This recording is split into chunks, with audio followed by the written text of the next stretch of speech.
नमस्कार, good morning. मैं कुणाल, आप देख रहे हो न्यूज़ बिहार। वक्त हो चला है सुबह से लेकर शाम तक की राज्य बिहार की काम की ओर महत्वपूर्ण खबरों को जानने का। चलिए बढ़ते हैं खबरों की ओर। पटना समेत कई जिलों में बारिश के साथ मौसम विभाग ने जारी किया ऑरेंज अलर्ट।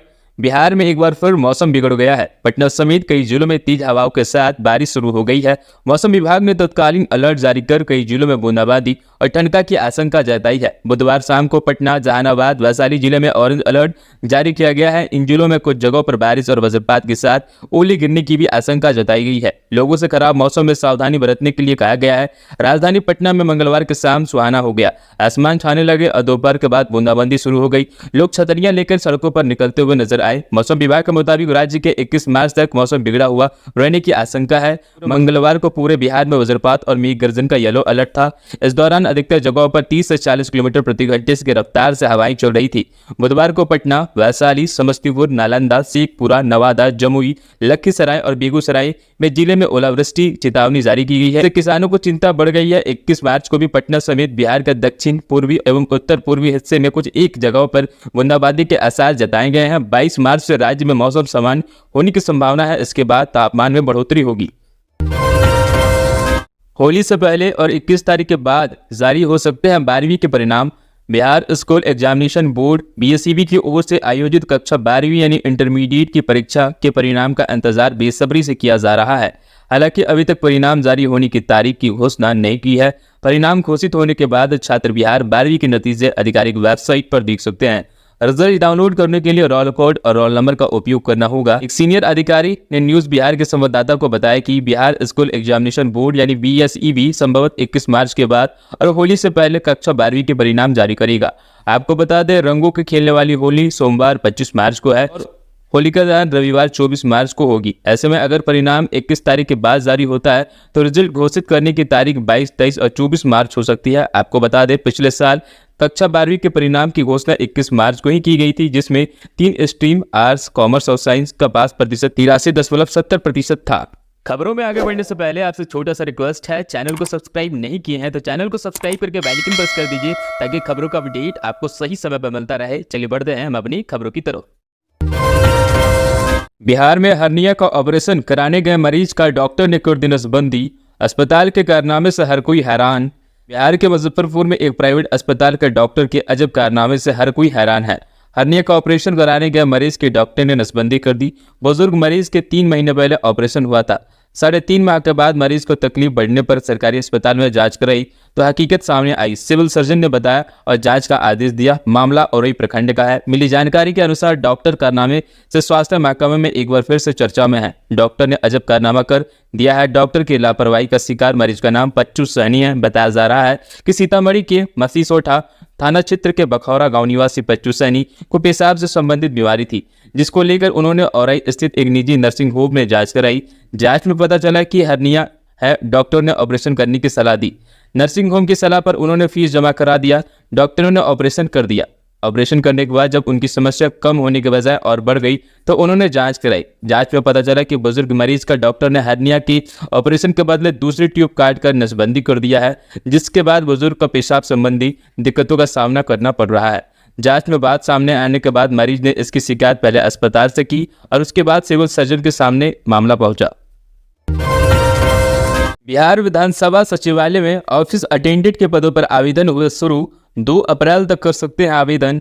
बिहार विधानसभा सचिवालय की ओर से ऑफिस अटेंडेंट के रिक्त पदों पर भर्ती निकाली गई है, जिसके लिए आवेदन प्रक्रिया स्टार्ट कर दी गई है। जो भी उम्मीदवार इस पद के लिए योग्यता पूरी करते हैं वे बिना किसी देरी करते हुए ऑनलाइन माध्यम से फॉर्म भर सकते हैं। आवेदन पत्र केवल ऑनलाइन ही किया जा सकता है, अन्य किसी भी प्रकार से फॉर्म स्वीकार नहीं किए जाएंगे। अभ्यर्थी एप्लीकेशन भरने के लिए आधिकारिक वेबसाइट विधानसभा.bih.nic.in पर जाकर अपने दिए गए सारे क्रेडेंशियल को चेक करके फॉर्म भर सकते हैं।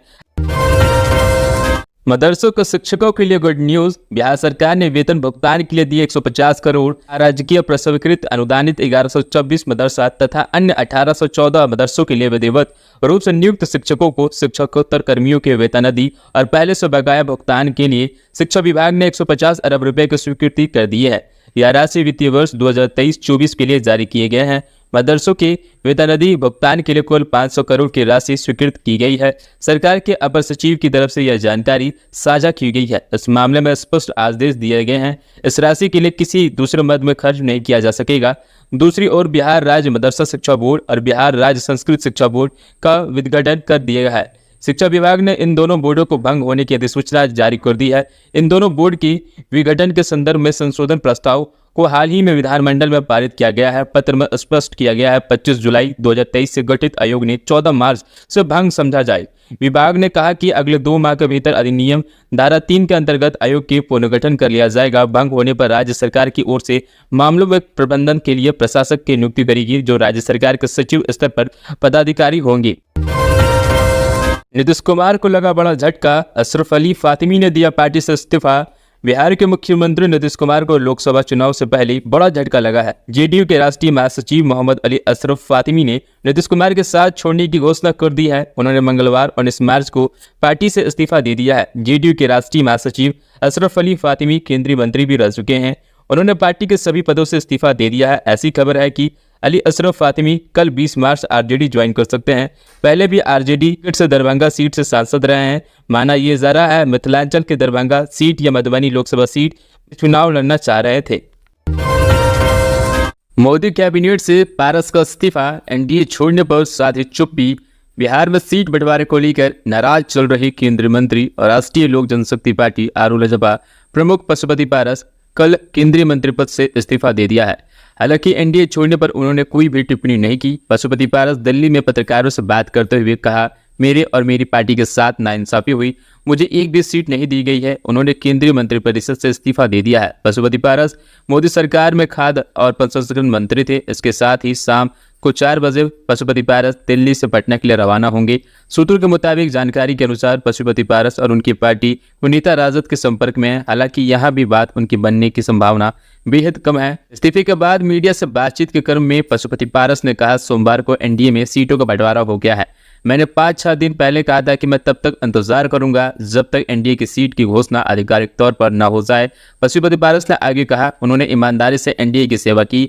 आज भी वह पीएम मोदी के शुक्रगुजार हैं, लेकिन हमारी पार्टी और व्यक्तिगत रूप से हमारे साथ नाइंसाफी हुई है। उन्होंने कहा, इसके लिए उन्होंने केंद्रीय मंत्री पद से इस्तीफा दे दिया है।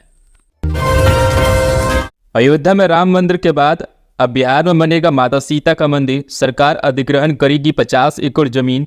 अयोध्या में राम मंदिर बनने के बाद सरकार उत्तर बिहार के सीतामढ़ी जिले में माता सीता का एक भव्य मंदिर बनाने की तैयारी कर रही है।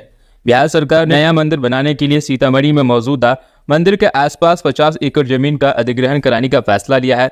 जानकारी दे दे, यह फैसला बिहार कैबिनेट की बैठक में लिया गया है। जानकारी दे दे कि सीतामढ़ी जिले के पुनीरा धाम में माता सीता का जन्म स्थान माना जाता है।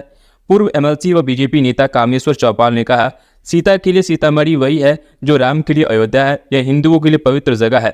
दुनिया भर से लोग अब अयोध्या में राम मंदिर का दर्शन करने आएंगे, सीता का जन्म स्थली भी देखना चाहेंगे। हमारा तर्क यह है कि सीता के लिए उनका कद के अनुरूप एक भव्य मंदिर सीतामढ़ी जिले में बनाना जाना चाहिए।